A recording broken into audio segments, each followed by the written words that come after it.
चहा पोळीचा नाश्ता केला.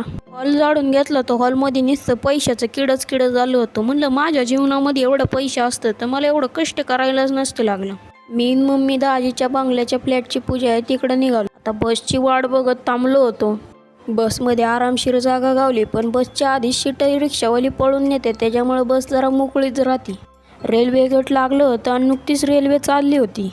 कंडक्टरच्या चुकीमुळे आम्हाला एवढ्या लांब चालत जायला लागणार आहे. आमचा स्टॉप आलेला कंडक्टरने आम्हाला सांगितलंच नाही. एवढ्या लांब चालत कावा जायचं म्हणून आईसाहेबांनी रिक्षा थांबून डायरेक्ट रिक्षात गेलो आम्ही. रिक्षावाल्याने बी आम्हाला पुढंच सोडलं. आता या 7 बिल्डिंगांमध्ये मला दाजीचा फ्लॅट शोधायचा होता. बिल्डिंग दिसली तरी आम्हाला 2 किलोमीटर त्या बिल्डिंगपर्यंत चालत जायला लागलं. नशीब दाजी आम्हाला बिल्डिंगच्या खाली सापडलं. मग आम्ही लिफ्टनी वर निघालो होतो. घरात आलो तर पूजा वगैरे सगळं आधीच झालं होतं.